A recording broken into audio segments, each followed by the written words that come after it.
Welcome back to Gero Dynamics. Okay, so I'm going to do another spoiler video for some more of the Final Fantasy cards that are being spoiled for Magic the Gathering. Um, I'm going to try to keep up on these. I enjoy doing it, and if you want to watch, watch. You know, we'll see what happens. Anyway, so this is what I'm kind of like seeing, reading, hearing from other people. Is that the color identity for the commanders, which was kind of questionable. We kind of question, or I kind of questioned it in my video, and some others have also done the same. But apparently, the color identity is for the game. So, right, each deck is not just based around that commander; it's based around the game. So, for Cloud, it's Final Fantasy VII. Um, um, for Terra, it's Final Fantasy VI. For let me get everybody here again. Should have this all memorized, but you know how it goes. My mind does not always pull the names right to me when I need them to, especially, you know, like names that I absolutely should know, like Titus. So Titus is Final Fantasy X. And then the one that I'm not surprised I don't know is Ishtola. I think that's how it's pronounced. I've heard slightly different pronunciations, but Ishtola is for Final Fantasy XIV. I'm not very familiar with that character, although I did play the game for a while. And so that color identity is supposed to represent that game. And so the deck is going to have cards from all throughout those games. So, you know, all the cards in Cloud's deck are going to be characters and things from Final Fantasy VII, right? And so that's how they picked the color identity. So don't let that throw you off too much with the color identity of the specific commanders. They're just the commanders of those decks. And you can bet that the villains of those sets will probably be the secondary or backup commanders or other major characters, not necessarily villains. You know, for Final Fantasy X, Titus's name is here. Let me get it again. It's Titus, Yuna's guardian. So maybe the other card is Yuna. It might not be the villain, and we have seen the villain of Final Fantasy X. A spoiler for that card is in the main set, so maybe not, or maybe it's a different version of that card. Because when you look at, so let's talk about some of the spoilers here. When you look at the spoilers for the starter pack, let's see, yeah, starter kit. The two front-facing cards are Sephiroth, Planet's Heir, and Cloud, Planet's Champion, right? And so, so you see that those two guys are from Final Fantasy VII. They're facing off against each other, and you know, Cloud in this version is Boros. Sephiroth in this version is Demir. I'm assuming there will be a different Sephiroth card in the Final Fantasy VII deck. And if that's the case, he'll probably be one of the commanders, I would imagine, unless they do one of the other heroes. And so if that's the case, if he's one of the commanders, then even though you have a Demir Sephiroth in the starter kit, the Sephiroth in the Cloud deck would need to be, what is it, Jund? When it's red, green, white. I know I wasn't remembering that the last time I did a video either, but I think it's Jund. If it's not, it's one of the other one of the other color combination names. Anyways, red, green, white is what Sephiroth would be, and you know that doesn't really fit Sephiroth, right? Which is why you see a Demir Sephiroth in the starter kit. But just to make the decks work and to kind of base them on the games, you know, that's what they're kind of doing. And each deck is 3 colors, so it's not like those games don't have any aspects. You know, say Final Fantasy VII doesn't have any aspect of blue and black, but blue and black is not in the in that commander deck. So all the cards that are in that commander deck, including probably Sephiroth, will not have any blue or black. So that's my understanding of how they're doing that. Whether that's the right way to go, I don't know. All right, so let's talk about some of these spoilers, and we'll go back to the starter kit. So, Sephiroth, Planet's Heir, is a blue and a black and 4 generic. So 6 mana, 4/4, legendary creature, human avatar soldier. He has vigilance. When Sephiroth enters, creatures your opponents control get -2, -2 until end of turn. So kind of like a mini board wipe. And then whenever a creature an opponent controls dies, put a +1/+1 counter on Sephiroth. So Sephiroth comes into play. It's 4/4. Takes out anything that's with 2 toughness or less. Gets a +1/+1 counter for each of those, and is immediately, much bigger than a 4/4 for 6 mana. Great card. Kind of. I mean, it's in the starter kit, so it's not like hugely overpowered, but that could make for a fun deck, right? It's also, I think these are standard legal, so technically you could put it in a standard deck, but we'll see. All right, and then, sorry, I have something in my teeth, apparently. I don't think you can see it, but it's distracting me a little bit. Apologize for that. Here, let me take a drink. That should help. All right. Cloud, Planet's Champion. Legendary creature, human soldier mercenary. During your turn, as long as Cloud is equipped, it has double strike and indestructible. We'll keep going. This creature deals both first strike and regular combat damage, and effects that say destroy don't destroy this creature. So it kind of gives you an explanation, because these are supposed to be for beginning players, right? Starter kits. It gives you an explanation of double strike and indestructible. Sephiroth's Vigilance also had the rules instructions on there. Attacking doesn't cause this creature to tap. Then, equipped abilities you activate that target Cloud cost 2 less to activate. So honestly, I mean, these are both pretty powerful cards. I mean, he is 3 generic Boros, so 3 generic, 1 red, 1 white for a 4/4 creature. So, high costed, kind of. But that ability is just really, really good. So as during your turn, and one of the things, so this is like a Voltron commander, right? One of the things with Voltron commanders is the first 2 things you try to get on your commander is like indestructible. Double strike is also one of the top, picks to get onto your commander. But yeah, indestructible. Now it's only your turn that, you don't have to get an indestructible equipment onto him for him to be indestructible. You'll have to get one of the indestructible equipments, or one of the equipments that give indestructible for your opponent's turn. But hey, at least sorcery destruction spells aren't going to destroy Cloud on your turn, right?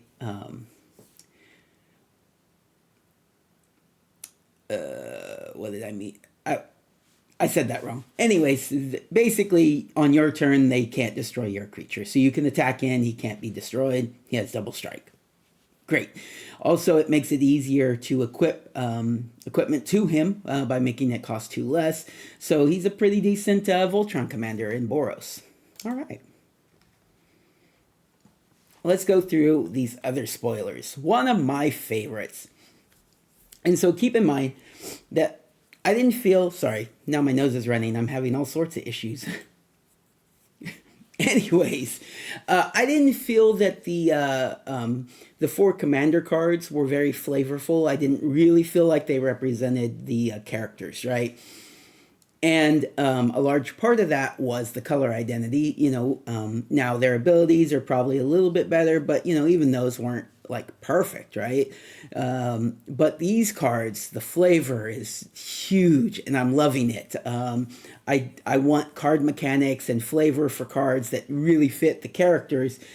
So far, so good here with that. And again, I think this is a standard legal set. So these are cards from the set, not from the commander decks. We'll get more of those later. Jumbo Cactuar is a green creature plant, which is fun because that's one of the One of the creature types in that, is kind of big as far as like tribal in Magic the Gathering. Not one of the biggest, obviously, but it's up there. Jumbo Cactar is 5 generic, 2 colorless, so 7 mana altogether, pretty high. And it's a 1/7, so low toughness, low power, high toughness creature in general on your when you defend with this creature, which is great. 7 mana, again, really high casting cost for that toughness, for that power and toughness. But 10,000 Needles is this special ability, and whenever this creature attacks, it gets plus 9,999 power and plus 0 toughness until end of turn. So this creature, basically, I mean, it doesn't have trample, so they could chump block it, or you have to give it trample, or you can fling it, or one of those other things, right? Basically, it becomes 1,000 power, or 10,000 power, sorry. And the fun thing about that, if you've played the games, is that's one of the abilities of these creatures in Final Fantasy, is that they can kind of one-shot you at certain points in certain games, right? Where they do this ability, and if you didn't prevent it, or you didn't, do something, it's going to kill your team, right? Because it hits for 9,999. I love it. I love this a lot. I'm super excited to get the chance to play with this. It'll be fun. Is it the most powerful card in the world? No, it's not like it has trample, but there are fun things you can do with this. Also, they showed 2 art variants. The standard one, which I enjoy the art. It's pretty fun.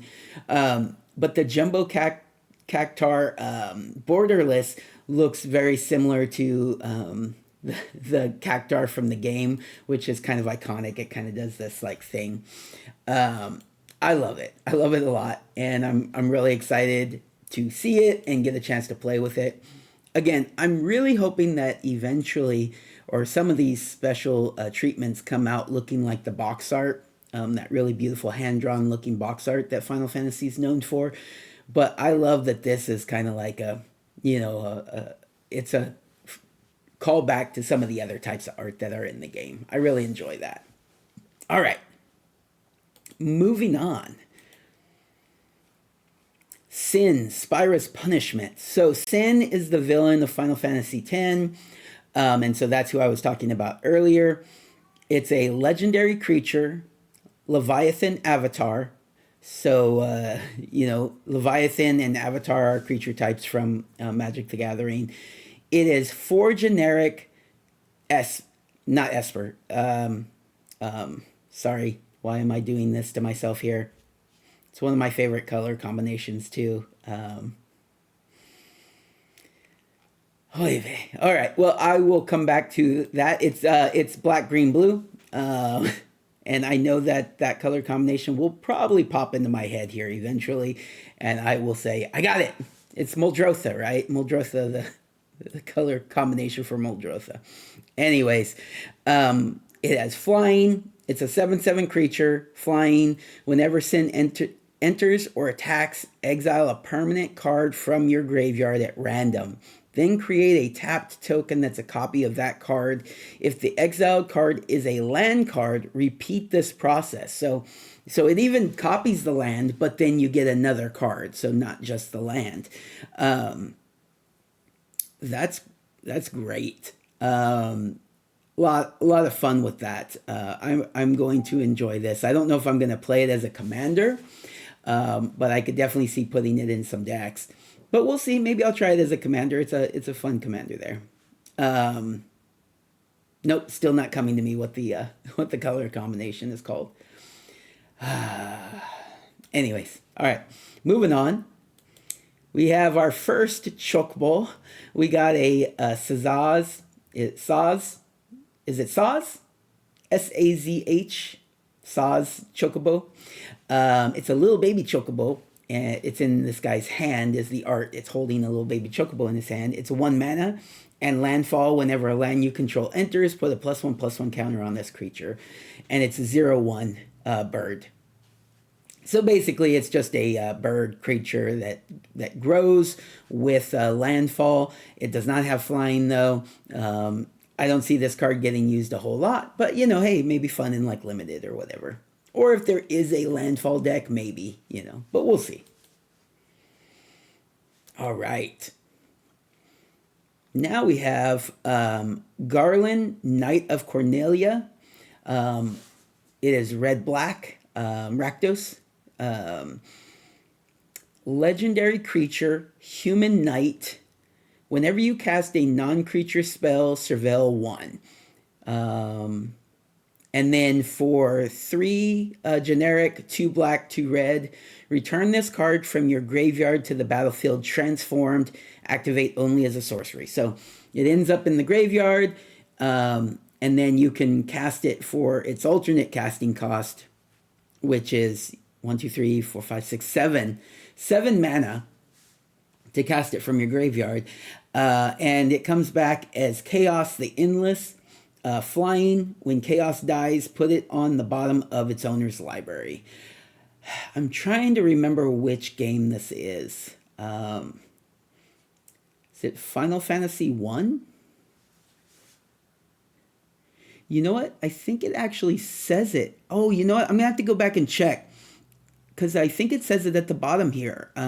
It says FFI, which would be Final Fantasy 1. So I wonder if the other one. So is that is the, I think the end boss, or one of the main bosses of the Final Fantasy 1 game. Let me go back to Sin. It does. It says Final Fantasy 10. Where's Saz Chocobo from? Final Fantasy 13, it looks like. This Jumbo Cactuar is from multiple Final Fantasies, but they're going with Final Fantasy 8. 5, yeah, so 8. So they're saying this is the version from Final Fantasy 8. That's a lot of fun. I love that. I'm going to have to go back to the commanders. It's down next to the number, the card's number. Final Fantasy 1 for Garland, Knight of Cornelia, and Chaos the Endless. Let me go back to the commanders real quick. Yep, Final Fantasy 10 for Titus. Final Fantasy 14 for Ishtola. Final Fantasy 7 for Cloud. And then Final Fantasy 6 for Terra. All right, that's fun. I didn't catch that the first time around, so very fun. Okay, one of the funnest spoilers so far, not specifically for this card, although it's a fine card. It's an uncommon. It's not going to be one of the higher powered ones, but they're doing summons. So in Final Fantasy has summon spells where they summon these big, they're creatures basically, big creatures that come down and they do this one big spell and then they go away. Every now and then there's ones that stick around for a little while, but basically the general idea is they come down, they do some big splashy spell, and then they go away. And a big part of Final Fantasy is collecting these summons. So from game to game, it's done differently, but you can collect these summons and you can call upon them to do these big spells. So they're representing that in Final Fantasy Magic cards by casting a saga. And so if you're familiar with sagas from Magic the Gathering, it's basically an enchantment that comes down and then does things over a course of, 3-4 turns, right? The first turn it does one thing, the second turn it does, another thing, sometimes the same, sometimes different. What's different about these is they are also creatures. So let's kind of go over, and that makes a lot of sense for a summon from Magic the Gathering. I was kind of questioning how they would handle summons in Magic, and I think this is perfect, right? So it comes down. This is Summon Shiva, and Shiva is an elemental that is, it is an elemental. It's an ice elemental, but it's a summon that is from numerous Final Fantasy games. This version is the one from Final Fantasy X, it says. But so Summon Shiva. Shiva is 3 generic, 2 blue. As this saga enters and after your draw step, add a lore counter, sacrifice after 3, right? And so it has three chapters, 3 lore counters to it. Shows up with the first one, Heavenly Strike, tap target creature and opponent controls, put a stun counter on it, which is a common, mechanic that is, comes back. It's a freeze tap, which makes sense because Shiva is a cold elemental that you summon, ice elemental. And so having it freeze tap on its 2 first turns is perfect. And then the third one is Diamond Dust. Draw a card for each tapped creature your opponents control. So it's a freeze tap, which means if a permanent with a stun counter would become untapped, remove 1 from it instead.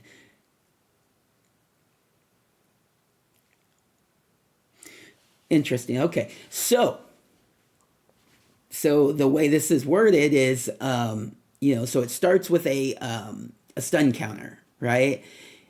And then if it untaps, then you remove 1. Well, the second turn you get to put another stun counter on it. So you could technically put it on the same creature, keep it tapped down for 2 turns. You could put it on a different creature. And then the third turn comes around. Now, technically, the first one is untapped, I think, at this point. I believe so anyways. No, because it's the first turn. So the first turn you stun a creature, it gets tapped. The second turn, they would remove the stun counter. And then your third turn happens before they untap it, right? Typically speaking. And so you can tap down 2 different creatures. And then if they have any other creatures tap down from attacking or anything else. So, but typically you'll get to draw 2 cards off this. That's pretty solid. Also on top of that, it is a 4/5 creature. So that first turn it comes down has Summoning Sickness. You can't attack with it. The second turn it comes down, or the second turn after it comes down, you can attack with it. The third turn, that third lore counter happens before your combat phase, so you wouldn't be able to attack with it a second time. So unless you figure out ways to add, to remove lore counters from it, then you really only get 1 attack step with it. But that kind of is perfect too, as far as the flavor from Final Fantasy goes. They only do 1 attack. They come down most of the time. They come down, they do 1 attack, they go away. Right? Well, this gives you some abilities when they come down and when they go away. But you also get that 1 turn where they attack. Or if you can give them haste, then they'll get 2 turns to attack. Overall, I think this is a lot of fun. I'm looking forward to seeing more of the summons. Hopefully, there's some rare ones, maybe even some mythic summons. I definitely look forward to that. All right. Last thing, it's flavor text says, let us summon a sea in a new dream world. Very fun, very fun. In Final Fantasy X, it's a big part of the story is the oceans and the seas. So anyways,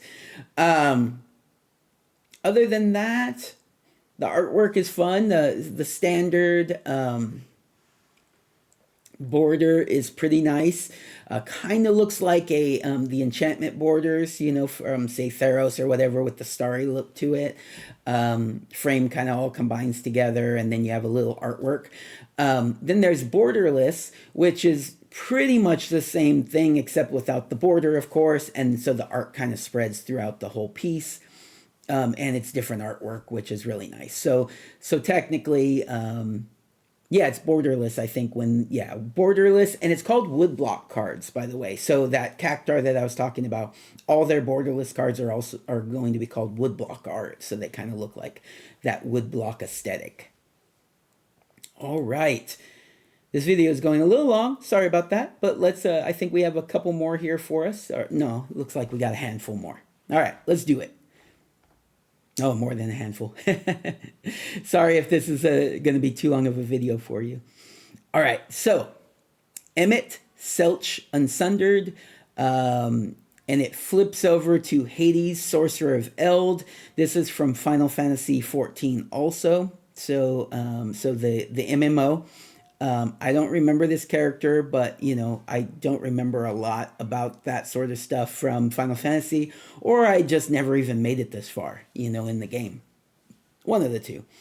He is an Elder Wizard on the, well, he or she, I think it's he, but Either way, Emmett is a Elder Wizard on the first side and an Avatar on the flip side. Legendary creature either way. Costs generic, one generic, blue, black, Dimir. So and this is a mythic. And it has vigilance. Whenever Emmett Selch enters or attacks, draw a card, then discard a card. At the beginning of your upkeep, if there are 14 or more cards in your graveyard, you may transform Emmett. Okay, all right. He is a 2/4 with vigilance. And then on the other side, also still vigilance. And then Echo of the Last. During your turn, you may play cards from your graveyard. That's a lot of fun.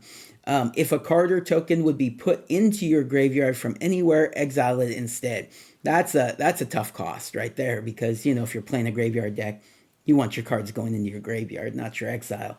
But being able to play cards from graveyard, that's pretty good.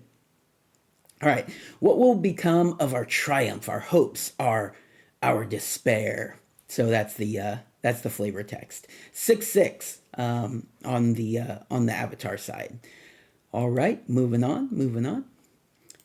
A quick one here. We have side quest, catch a fish. So there's, it looks like there's these, see, is it dual faced? All right, so on the front side, it's an enchantment, 2 generic, 1 white. At the beginning of your upkeep, look at the top card of your library. If it's an artifact or creature card, you may reveal it and put it into your hand. If you put a card into your hand this way, create a food token and transform this enchantment. So these are transform enchantments, not you get to dual face where you get to play either side. And the other side is a land, tap, add white. Pay 3, tap, sacrifice an artifact, put a +1/+1 counter on each creature you control. Activate only as a sorcery. Really strong, and this is an uncommon. But basically, it's kind of like the enchantments that flip into lands that came out of, was it Ixalan? Is that where those came from? Flavor text on the front side says, I am Noctis, Prince of Lucius and King of Fishing. And then on the back, the flavor is, seeing how you enjoy fishing, you should learn how to prepare your catch. Ignis Scientia. And then so on the back, it's called Cooking Campsite, right? So first side, catch a fish. Second side, Cooking Campsite. This is from Final Fantasy 15, apparently. And there you go. Fun little card. Uncommon. Maybe we'll get some rares of that, but we'll see. I already touched on the starter kit. One of my other favorite cards so far that's been spoiled is Tonberry. Tonberry is a creature that's been in all sorts of Final Fantasies, but they're saying Final Fantasy V is the one that they're saying this is from. But it's a creature throughout all of Final Fantasy, so could have been from any. It's 1 black for a 2/1. That's pretty good. The creature enters tapped with a stun counter on it. Oh, okay. Okay, so creature enters tapped with a stun counter on it, which is super flavorful, by the way. The way that Tonberries work is they kind of creep towards you. They don't really do anything per se most of the time until they get to you, and then they can do sometimes it's a one-shot kill on you, but they move one step closer to you until they get to the point where they can hit you. And you got to kill them before they do that, or some other method of getting out of the fight or stopping them. The second ability is Chef's Knife. During your turn, this creature has first strike and death touch. So pay 1 black, comes into play. It's tapped, so it can't block. It doesn't untap on turn 2. So say you play it turn 1, it still doesn't untap on turn 2. Doesn't untap until turn 3, at which point you can finally attack with your first strike and death touch creature. Like I said, it kind of makes sense for the flavor of the card. It takes a step, and then one hit kill, right, on whatever blocks it. I think it's fun. Is it powerful? I don't know. That's kind of slow. But we'll see. Maybe it'll get some play.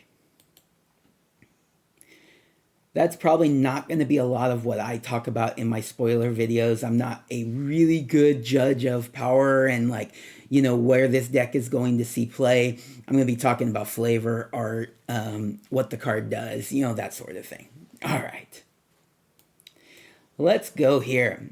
Our first mogul. Now, Mogs or moguls are from all throughout Final Fantasy also. This one is from Final Fantasy IX, though. Final Fantasy IX, one of my favorite Final Fantasies. Stiltskin, Mogul Merchant.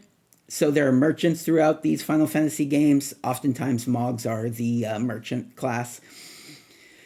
All right, so 1 white, legendary creature, Mogul. So it's a new creature type because Moguls aren't really like anything else. They might have been able to figure out a creature type that kind of is in Magic, but I like that it's a creature type all on its own. It's also telling you we're probably going to be getting multiple of these moguls or mogs, whichever you like to call them, throughout these different decks, and there'll probably be multiple cards that are different moguls. I'm excited about that. All right, let's talk about this one. Lifelink. All right, cool. It's 1/2. Not a big power, but it's 1/2 lifelink. Nice. Pay 2, tap. Target opponent gains control of another target permanent you control. If they do, you draw a card. All right, so let's think about this, right?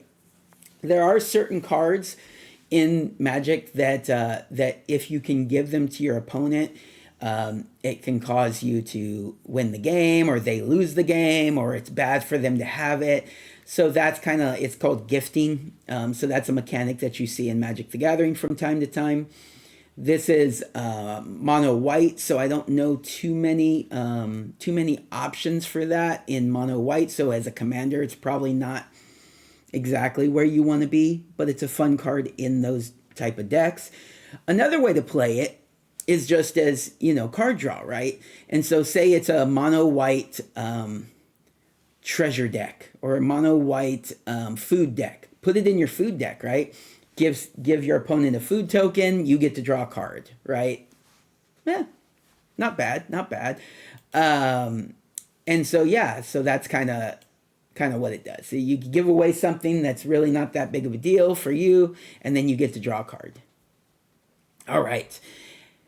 Flavor text. How about a 3-piece combo of High Potion, Ether, and Phoenix Pinion for 444 gil? Very fun, very fun. Okay, so items in Final Fantasy are like items in most games. You get to put them in like a backpack type thing or in, a satchel, whatever, Anyways, your inventory. Let's see here. High Potion is, something that gives you life back, not the base level either. It's usually a mid or a third tier potion, which gives you life back.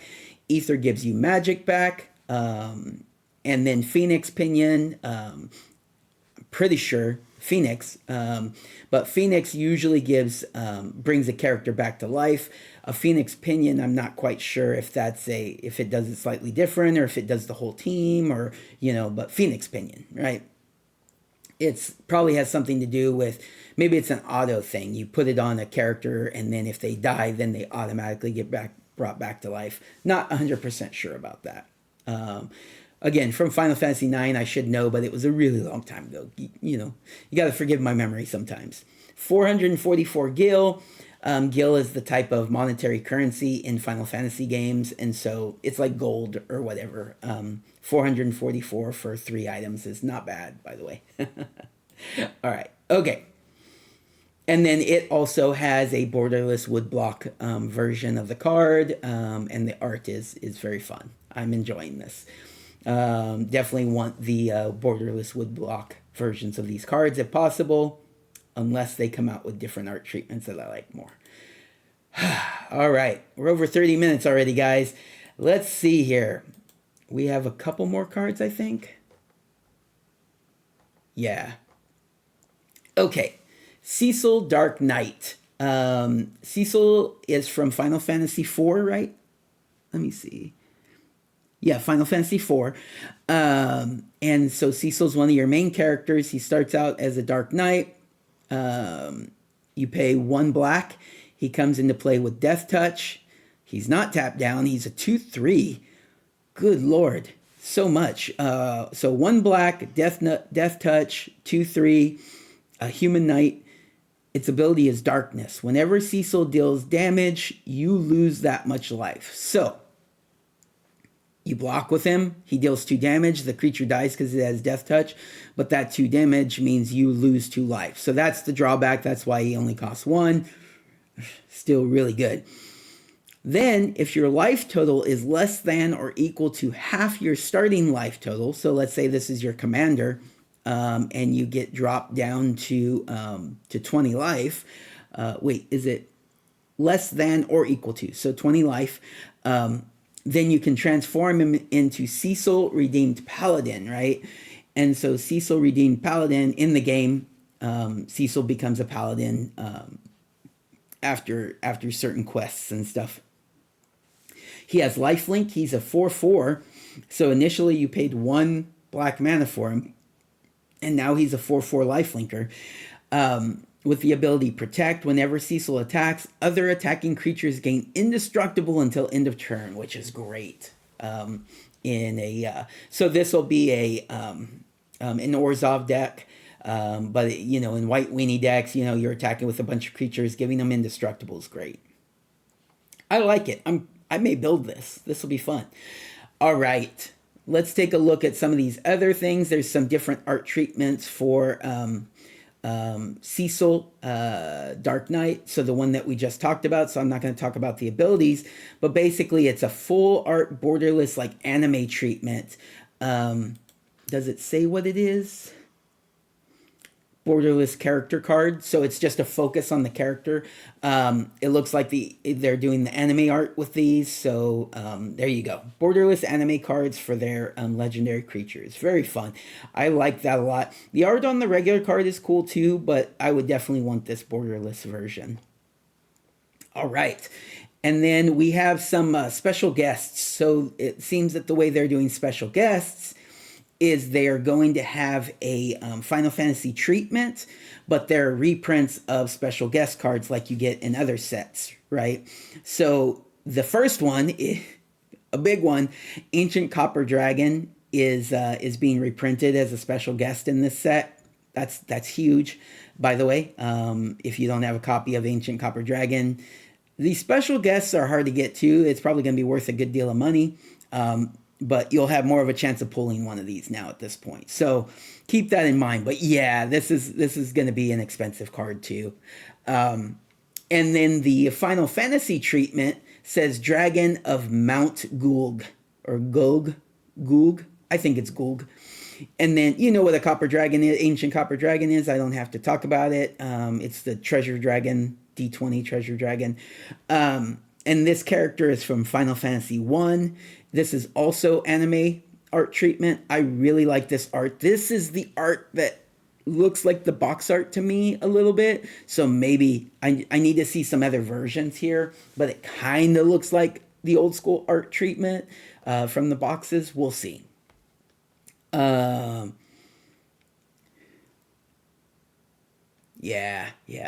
I'm really excited about this. Okay. And then the other one that they show is Yuffie. Kizuragi is from Final Fantasy VII. So Yuffie from Final Fantasy VII, very popular character. I'm just starting to really kind of play through Final Fantasy VII. I mean, I just got out of Midgard, so if you know, you know. I'm not super far into the game. So here's Yuffie, and then Yuffie is a recard or what do they call it? Anyways, it's a new version of Yuriko the Tiger's Shadow, which is a very popular ninja card from Magic the Gathering, and so this is just a Final Fantasy version of that card. And so that's what we're going to see with these special guests. I'm really excited about that. Then the borderless character cards, like I talked about with Cecil, there is one for each of the commanders from the from the 4 commander decks, and then there is one for Emmett Selch, which I talked about earlier, is another character that has that special treatment. Really enjoying those, and yeah, all right. So much longer video than I was expecting. Hopefully you enjoyed that. I think I might do this again as we get more spoilers.